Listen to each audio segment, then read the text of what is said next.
Ma femme, Aurora, et moi sommes allés dîner en famille chez ses parents. C'était une soirée typique. Sa mère préparait des lasagnes. Son père faisait ses blagues idiotes habituelles, et tout le monde était là. Y compris le frère d'Aurora, Théodore, et sa femme, Amélia. Au fait, je m'appelle Noah. J'ai 34 ans, je suis marié à Aurora depuis 5 ans. On est soudés ces derniers temps, par contre. Je suis débordé au travail. Alors oui, ça a un peu dérapé. Rien de dramatique, juste un retour tardif, épuisé, pas vraiment prêt à faire la vaisselle ou à plier le linge. Je sais qu'Aurora a pris plus de responsabilités ces derniers temps, et je le sens. Mais ce n'est pas comme si je m'en fichais. Je suis juste fatigué, épuisé. Théodore, il a 36 ans, il fait toujours comme s'il avait tout compris. Vous savez, le genre. Ce soir-là, alors qu'on était à table, il a fait une de ces remarques désinvoltes qu'il sait si bien faire. Il m'a visé droit dans les yeux. On riait d'autre chose. Et puis il a dit, dis donc, Aurora, tu fais toujours la vaisselle de Noah.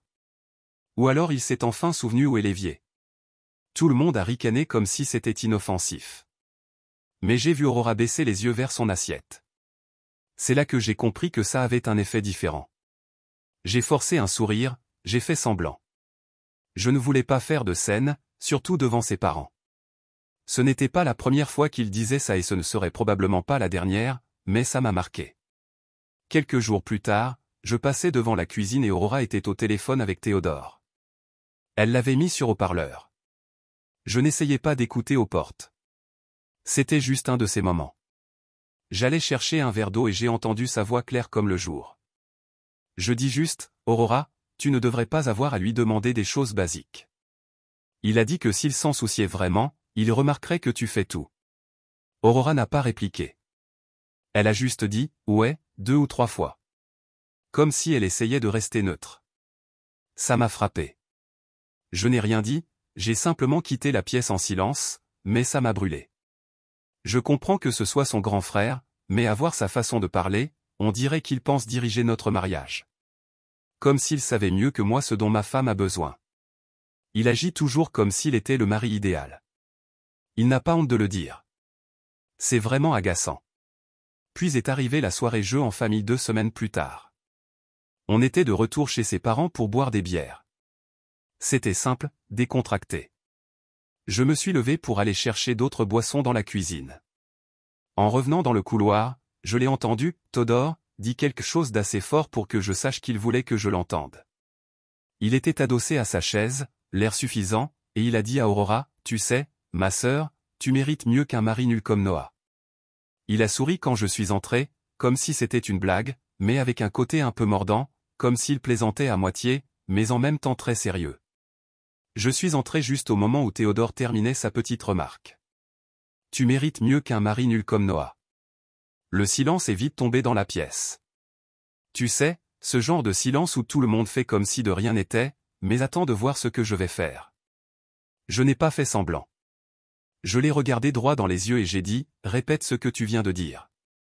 Il a haussé les épaules à moitié, comme si de rien n'était. Du calme, mec. Je faisais juste l'idiot. Je me suis approché de lui lentement, me suis penché vers lui, l'ai attrapé par le cou, sans l'étrangler, juste en le maintenant, et j'ai approché mon oreille de sa bouche. Ne traîne pas les pieds, ai-je dit. Répète juste ce que tu as dit.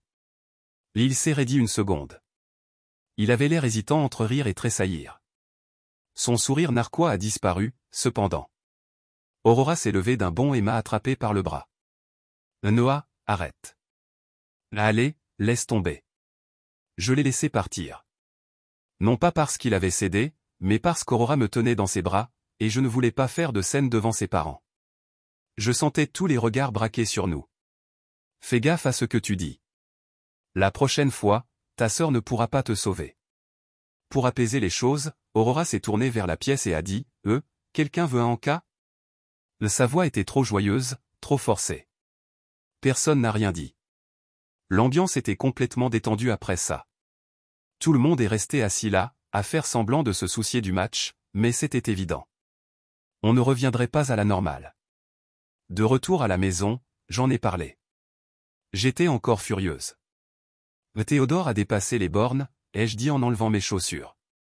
S'il répète une fois de plus ce genre de choses, je te jure que je lui casse les dents. Aurora m'a regardé comme si je venais de dire que j'allais torturer la maison familiale.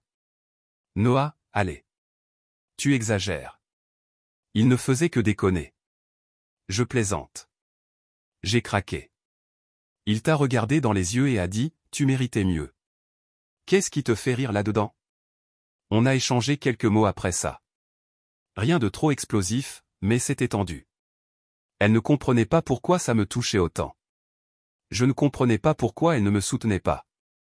Cette nuit-là, je suis resté éveillé plus longtemps que d'habitude, les yeux rivés au plafond, à me repasser toute la scène.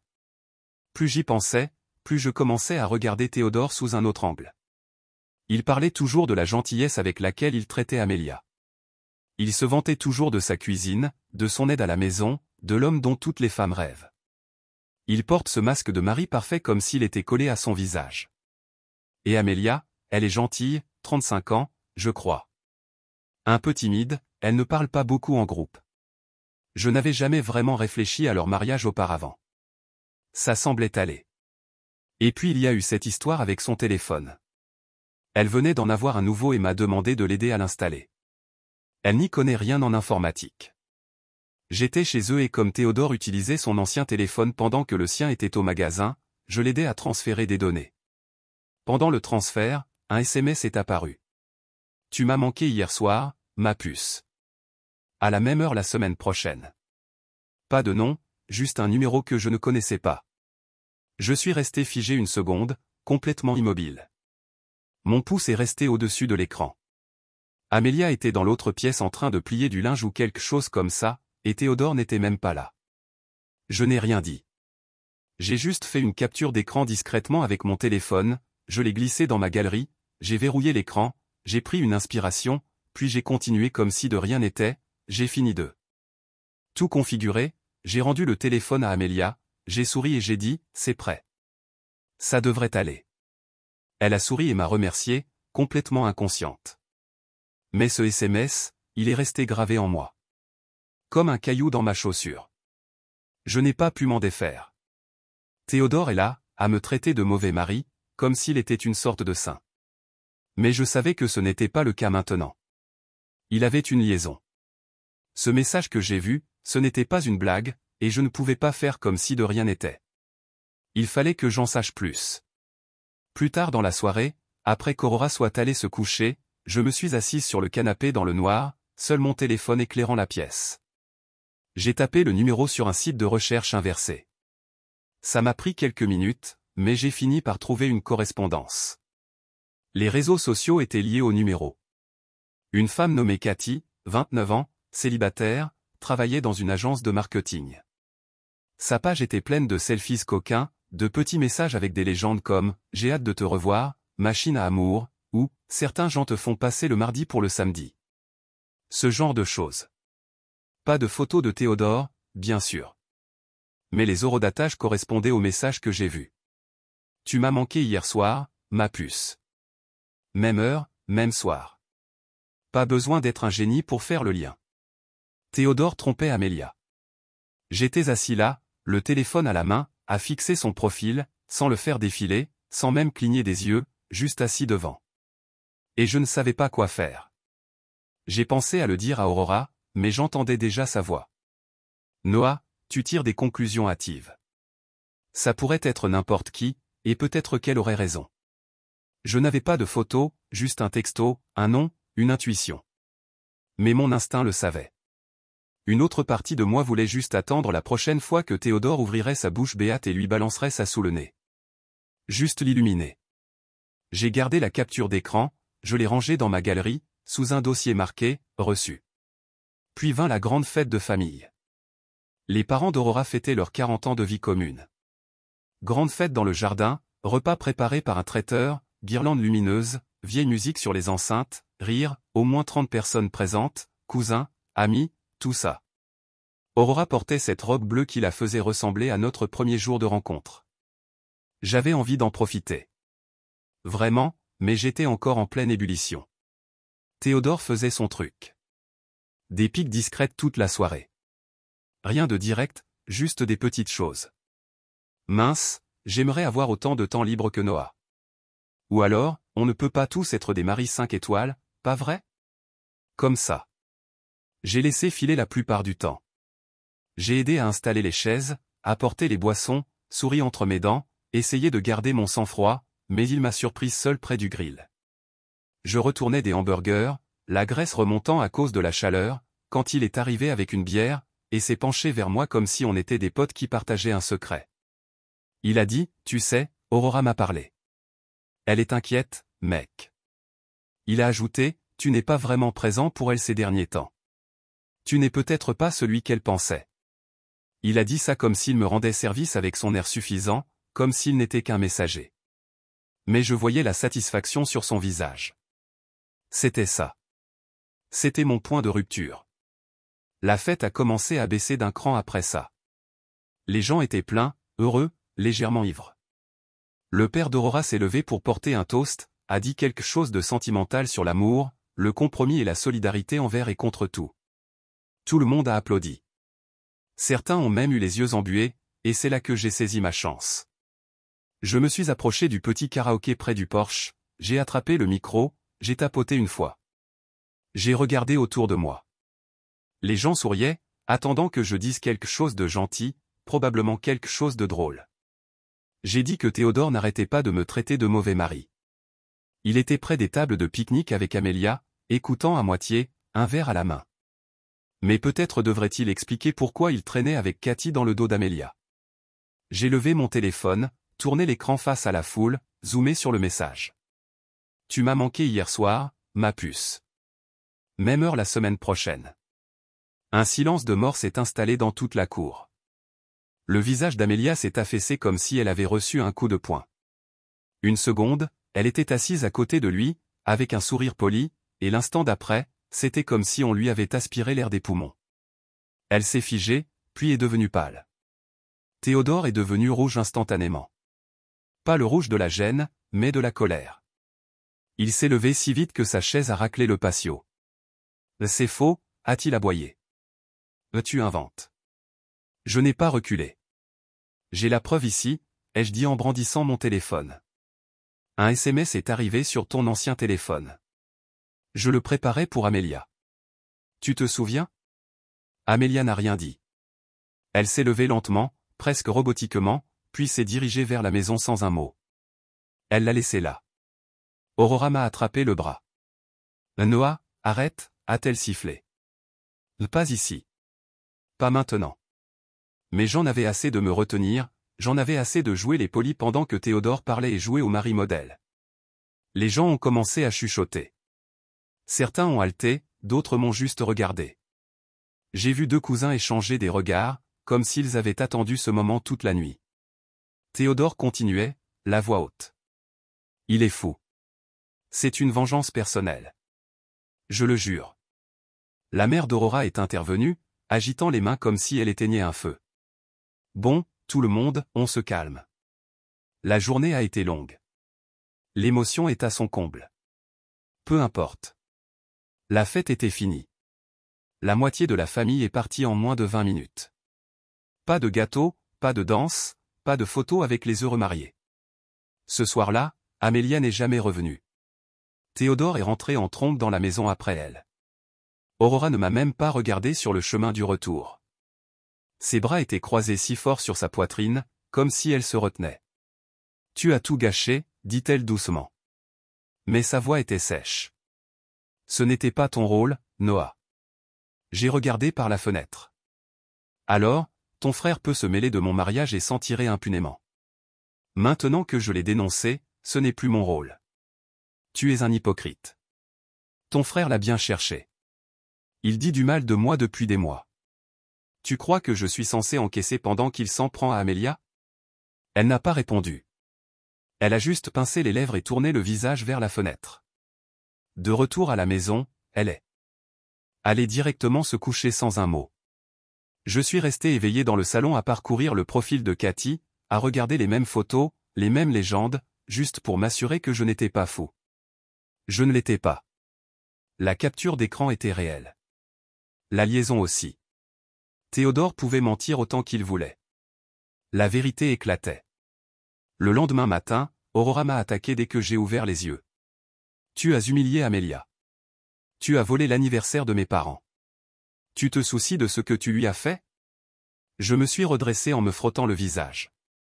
Je ne lui ai rien fait. Théodore, oui. Tu lui as tendu un piège, Noah. Tu ne m'en as même pas parlé. Je me suis levé et je l'ai suivi dans la cuisine, car je pensais que tu ne me croirais pas. Tu prends toujours son parti. Elle s'est arrêtée. Elle n'a pas protesté. Elle a juste pris ses clés et a dit, je vais chez mes parents. J'ai demandé, quand reviens-tu? Elle n'a pas répondu. Elle a juste refermé la porte derrière elle. 2 jours ont passé. Le silence. Puis j'ai reçu un appel d'Amelia. Elle pleurait, la voix tremblante, mais calme, sans crier. Noah, a-t-elle dit. Je ne t'en veux pas. J'avais juste besoin de savoir. Je ne savais pas quoi dire. Je l'ai laissé parler. Je l'ai confronté. Elle a dit qu'après la fête, il l'avait avoué. Il sortait avec cette Cathy depuis 6 mois. Amelia a dit qu'elle avait senti que quelque chose clochait. Elle n'avait même pas l'air surprise, juste fatiguée. Il restait tard au travail, rentrait avec des excuses bidons. Elle me l'a dit au téléphone. Il y avait des petits détails, une eau de Cologne que je ne reconnaissais pas. La façon dont il devenait soudainement cagé quand son téléphone vibrait. Je n'ai jamais eu de preuves. Jusqu'à ce que tu le dises à voix haute. Maintenant, elle demande le divorce. Elle m'a remercié. En fait, elle m'a remercié d'avoir tout renversé à la fête. Si tu n'avais rien dit, a-t-elle dit, je serais toujours dans le flou. Alors, merci, Noah. Enfin, je ne m'attendais pas à ça. Honnêtement, je pensais qu'elle me détesterait pour la façon dont ça s'est passé. Je me suis arrêté et je me suis demandé si peut-être en fait, je lui ai rendu service, même si Aurora ne l'a pas vu comme ça. Bart m'a envoyé un texto quelques jours après la fête. Juste une phrase d'accroche. Tu m'as poignardé dans le dos. Tu as détruit la famille. Amelia fait ça uniquement à cause de toi. Je n'ai pas répondu. À quoi bon? Il pouvait dire ce qu'il voulait. J'avais la capture d'écran. Laisse-le se tortiller dans ses mensonges. Les parents d'Aurora m'ont aussi attaqué. Sa mère a laissé un message vocal. Son ton était tendu et sec, comme si elle essayait de ne pas crier. Tu aurais dû aller voir Amelia en privé, Noah. Cette scène à la fête, c'était inapproprié. Ce n'était ni le moment ni l'endroit. Il n'avait pas tort. C'était compliqué. Je n'allais juste pas laisser Théodore continuer à se comporter comme un père de famille parfait pendant qu'il s'enfuit avec sa petite aventure avec une agence de marketing. Aurora n'était toujours pas rentrée. Elle envoyait juste des textos de temps en temps pour me demander si je pouvais récupérer un pull qu'elle avait laissé ou si j'avais arrosé les plantes. Chaque fois que je demandais ce qui se passait ensuite, cette situation, quoi que ce soit. Elle a à peine répondu. Un mot, ou pas sûr. Puis Amelia m'a envoyé un texto pour me demander si j'avais le temps de prendre un café. On s'est retrouvés dans un petit coin tranquille près de son travail. Elle est entrée, l'air anéanti, les cheveux attachés en arrière, des cernes sous les yeux, mais la posture était toujours la même. Elle était concentrée, comme si elle avait fini de pleurer et était prête à bouger. Elle a glissé un dossier sur la table. J'ai fait des recherches, a-t-elle dit en l'ouvrant. Des reçus d'hôtel, sa carte de crédit, des appels au numéro de Cathy. Minuit, 2 heures du matin. Regarde ça. 3 nuits de suite. Elle a tapé sur l'impression de ses relevés téléphoniques. Plus qu'assez pour l'avocat, a-t-elle ajouté. Il peut nier autant qu'il veut. J'ai une affaire. Elle m'a regardé. Je sais que ça a été dur d'entendre ça à la fête. J'étais mortifié, Noah. Mais je suis contente que ce soit dit. J'avais besoin de la vérité. J'ai hoché la tête. Tu t'en doutais depuis un moment. Elle a haussé les épaules. Ouais, mais il avait toujours une réponse, et je ne voulais pas faire de vagues. Il doit être doué pour ce rôle. Quelques jours plus tard, Aurora est rentrée, n'a pas dit grand-chose, est juste entrée, a pris une couverture et est allée dans la chambre d'amis. Je suis resté sur le pas de la porte à la regarder faire le lit, essayant de déchiffrer son visage, mais elle ne m'a pas donné grand-chose. Ce soir-là, je me suis assise au bord du canapé et j'ai fini par lui demander « Pourquoi es-tu si en colère contre moi ?» C'est Théodore qui a tout gâché. Elle ne leva pas les yeux. Ce n'est pas à cause de lui. Et après? Elle soupira.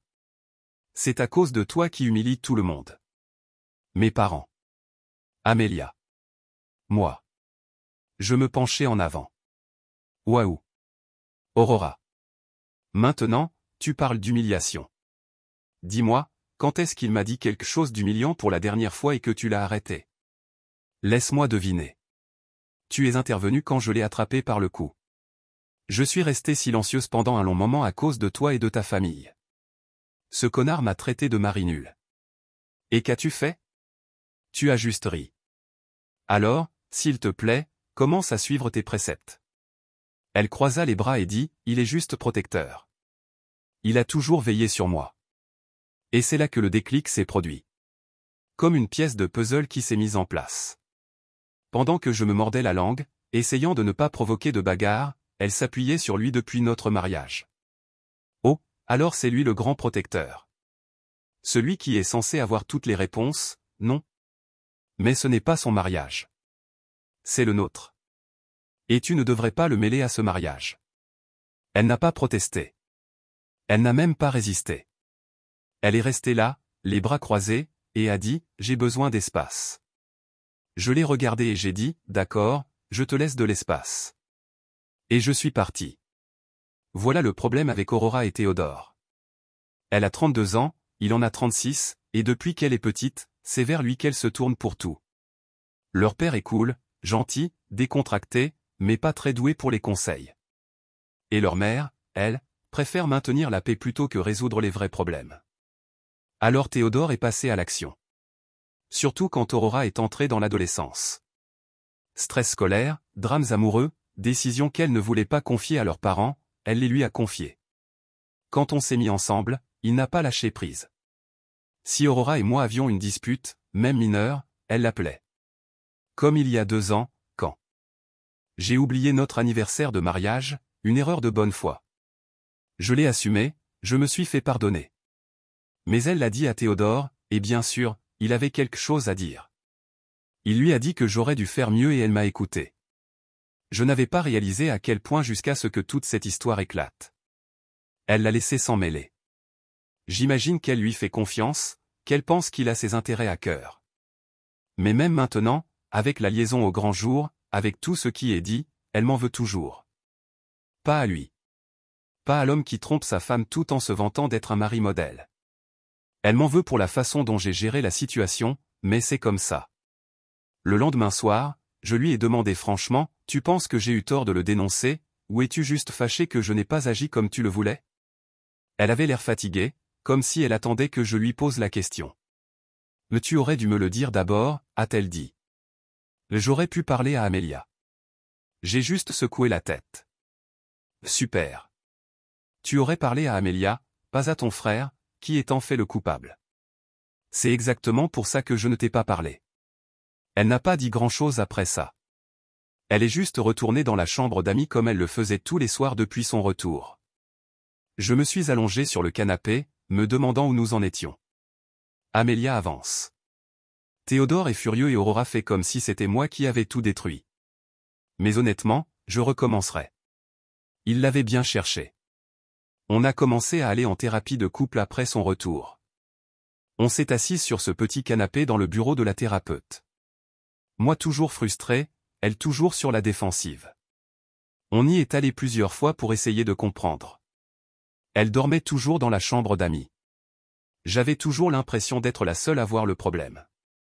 Puis, lors d'une séance, la thérapeute s'est penchée vers elle et lui a demandé gentiment, « Pourquoi le laisses-tu autant intervenir dans ton mariage ?» Elle lui a répondu, « C'est mon frère. Il a toujours été là pour moi. Je ne vois pas ça comme un problème. » Je l'ai regardé et j'ai dit, « C'est un problème quand il me critique devant toi et que tu ne le laisses pas faire. Ce n'est pas juste dépasser les bornes. C'est ça qui met le feu aux poudres. » La conseillère nous a pressés, a essayé d'orienter la conversation vers la confiance, elle ne m'a pas soutenu, j'ai explosé à la fête. On a tenté le coup, discuté, fait semblant, mais ça n'a pas marché. Ce qu'on essayait de sauver était déjà allé trop loin, alors j'ai demandé le divorce. Je ne vois plus l'intérêt de perdre mon temps avec cette femme. J'ai dit à la conseillère que j'avais essayé, et je crois qu'elle donne la priorité à son frère plutôt qu'à moi, alors il est temps que je change mes priorités. C'était une semaine après notre dépôt de dossier. Je pensais qu'on avait dépassé le stade des émotions, juste la logistique, les signatures, un partage clair. Mais Aurora est arrivée chez moi. Elle a frappé et quand j'ai ouvert, je le lisais déjà sur son visage. Les yeux rouges, la main sur son téléphone, comme si elle la tenait fermement. « Noah » a-t-elle dit, la voix déjà brisée. « On peut parler, s'il vous plaît ?» Je me suis écarté. Je n'aurais pas dû, mais je l'ai fait. Elle s'est tenue au milieu de mon salon, les bras autour d'elle comme si elle se tenait. Je ne veux pas ça. Elle a dit que le divorce allait se terminer. J'ai fait une erreur. Je le comprends maintenant. J'aurais dû fixer des limites avec Théodore. J'aurais dû t'écouter quand tu as dit que c'était trop. Je suis désolé. Je ne veux juste pas te perdre. Je n'ai rien dit tout de suite. Je l'ai juste regardée. Elle s'est mise à pleurer, puis les épaules tremblantes, les larmes aux yeux. « S'il te plaît, Noah » a-t-elle dit. « On ne peut pas arranger ça ?» On était bien. On était bien. Il n'a pas d'importance. Je le tiendrai à l'écart. Je te jure. J'ai pris une inspiration. Lentement, mesurée. J'ai rejoué ce moment tant de fois dans ma tête, mais dans toutes ses versions, c'était moi qui l'a supplié de me voir. Pas comme ça, ai-je dit. Tu pleures maintenant, mais où était-ce quand il me dénigrait à la fête? Il s'est toujours senti comme la cinquième roue du carrosse dans mon propre mariage. Elle a essayé de parler, mais j'ai levé la main. Je ne suis pas j'essaie de te faire du mal, Aurora. Mais ce n'est pas une simple erreur. C'est une question de schéma, de vérité. Je me suis approché de la fenêtre, j'ai regardé dehors une seconde avant de me retourner vers elle. Théodore sera toujours là. Toujours au milieu, et tu ne l'arrêteras jamais. Pas vraiment, parce que tu ne le veux pas. Tu lui fais plus confiance qu'à moi. Ce n'est pas vrai, a-t-elle commencé, la voix brisée. Si, ai-je dit fermement. Tu ne le pensais peut-être pas comme ça, mais c'est comme ça que ça s'est passé. Chaque fois que j'ai eu besoin que tu le fasses taire, que tu nous choisisses, tu ne l'as pas fait. Alors, à quoi bon rester dans un mariage où je dois me battre avec un autre homme, ton frère, juste pour être blessé? Elle s'est essuyée les joues, le souffle court. Je vais changer. Je vais lui parler. Je vais lui dire de reculer. C'est trop tard pour ça. Ai-je dit doucement. Tu aurais dû faire ça quand ça comptait. J'ai fait la paix. Ce mariage, c'est déjà ça. Terminé. Elle est restée là quelques secondes de plus, comme si elle attendait que je change d'avis. Mais je ne l'ai pas fait. Impossible. Pas après tout ça. Finalement, elle s'est retournée et s'est dirigée vers la porte. Elle s'est arrêtée, la main sur la poignée. Tu ne nous donneras vraiment pas une autre chance. Je l'ai regardée dans les yeux et j'ai dit, je ne peux pas être marié à quelqu'un qui s'immisce dans tout ce qu'on essaie de construire. Ce n'est pas un partenariat. C'est un jeu perdu d'avance et j'ai fini de jouer. Elle a hoché la tête lentement, sans rien dire. Elle est juste partie. Pendant ce temps, le divorce d'Amélia et de Théodore avance. Elle a fait ses valises et a emménagé chez ses parents en attendant que tout soit réglé. Elle m'a envoyé un texto l'autre jour pour me donner des nouvelles. Elle m'a dit que Théodore n'arrêtait pas de hurler sur son téléphone, de la supplier de revenir, de l'appeler sans arrêt. Elle se pointait à son travail comme dans une scène de film désespéré, mais elle ne bougeait pas. Elle m'a dit, j'ai toutes les preuves, les reçus de cartes de crédit, les journaux d'appel. Mon avocat s'en occupe. J'en ai fini. On dirait qu'elle reprend sa vie en main, même si c'est dur en ce moment. Honnêtement, je l'admire pour ça. Elle tient bon. Et puis, un soir, je suis seul à la maison à regarder la télévision quand on frappe fort à la porte, comme des coups violents. Je regarde par le Judas. C'est Théodore, ivre, la voix pâteuse. Le regard vitreux. Il se met à hurler avant même que j'ouvre la porte. Tu as tout gâché. Il crie, répare ça. Fais revenir Amélia. J'ouvre la porte et je dis, tu dois partir. Tu t'es fait ça tout seul. Il m'a lancé un coup, mais il l'a manqué. J'ai riposté. Il a fini par trébucher sur le porche, se balançant comme un dingue. Assommé. J'ai reculé, le cœur battant. Mon téléphone était sur le comptoir. Le numéro d'Aurora figurait toujours dans mes derniers appels, alors j'ai appuyé sur « Composer ». Elle a décroché rapidement. « Allô, appelle les flics. » J'ai dit « Ton connard de frère est là, saoul, en train de hurler. Maintenant, il est inconscient. » Elle l'entendit crier à travers la file. Elle ne posa pas de questions, dit juste « Je m'en occupe ». Un policier arriva rapidement et l'emmena menotter alors qu'il hurlait encore que j'avais ruiné sa vie. D'après ce qu'Amélia m'a dit plus tard, il est également accusé d'intrusion pour l'avoir importuné. Sa vie est en train de s'écrouler. Il a perdu sa femme, son travail est en péril parce qu'il n'arrête pas de s'absenter du travail. Et maintenant, il dort chez un ami. Aux dernières nouvelles, tout se dégrade à toute vitesse. Puis on a eu cette réunion de famille. Pas une grande fête, juste une petite fête. Pas de Théodore, évidemment. Pendant que tout le monde mangeait, les parents d'Aurora m'ont prise à part. Je ne savais pas trop à quoi m'attendre. Son père dit, on a exagéré à propos de la fête. Sa mère ajouta, on a compris maintenant. Pourquoi tu l'as interpellé? On est contente qu'Amélia sache la vérité. Même si c'était bruyant, même si c'était le bordel. Son côté paternel semblait fatigué. On s'inquiète pour Théodore, mais on a fini de lui chercher des excuses. J'ai hoché la tête quand les parents d'Aurora ont dit qu'ils avaient fini de lui chercher des excuses. Je n'ai pas dit grand-chose. Ce n'est plus mon problème. Ils font toujours partie de ma famille, en quelque sorte. Mais les choses ont changé maintenant. Avec le divorce qui avance, les liens ne se resserrent plus comme avant. Je vais bien ces jours-ci. J'ai emménagé dans un nouvel appartement, un appartement en centre-ville, plus près du travail. Ce n'est ni immense ni tape à accent grave-l'œil, mais c'est à moi. C'est propre. J'ai l'impression de repartir à zéro. Le travail est solide. J'ai eu une promotion il y a quelque temps. Plus d'argent, moins de stress. C'est le genre de changement qui vous fait respirer un peu mieux au réveil. J'ai aussi recommencé à aller à la salle de sport. J'ai perdu du poids dont je n'avais pas besoin. Ça fait du bien de voir la différence dans le miroir. Même ma posture est meilleure. Je marche plus droit maintenant. Je renoue avec de vieux amis, des gars que j'avais perdus de vue pendant tout le bordel avec Aurora et sa famille. On boit des bières, on regarde des matchs, on parle mal de nos équipes. C'est facile. Pas de drame, pas de piège à éviter à chaque fois qu'on évoque un nom. On a aussi eu quelques rendez-vous. Rien de sérieux. Je tâte juste le terrain, pour voir qui je suis maintenant, au-delà de tout ce passé. Franchement, la vie est belle. Je ne suis plus lié aux conneries de Théodore ni à l'aveuglement d'Aurora pour lui. Aux dernières nouvelles d'Aurora, elle aussi était chez ses parents. Elle m'a envoyé un texto au sujet de quelques papiers. On devait signer un document pour le divorce. Je lui ai demandé comment elle tenait le coup. Elle a juste écrit « Ça va, et toi ?» J'ai répondu « Ça va ». C'est tout. Pas de rancéure. Pas de prolongation. C'est fini. Porte close. Théodore est hors jeu pour elle aussi, apparemment. Elle a dit qu'il n'était plus le bienvenu. Plus après cette scène d'ivresse chez moi. Je ne sais pas si elle m'en veut encore pour la fête, mais franchement, je m'en fiche. J'ai dit ce que j'ai dit. C'est fini.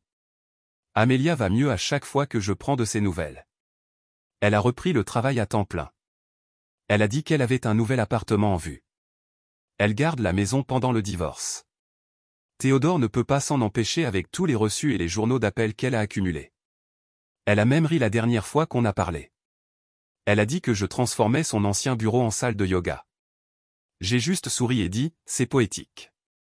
Pendant ce temps, Théodore est toujours dans la tourmente. Il paraît qu'il s'est battu dans un bar. Il doit de l'argent qu'il ne peut pas payer. Personne ne le tire d'affaire maintenant. Son masque de mari parfait a volé en éclats et il n'a plus rien à montrer.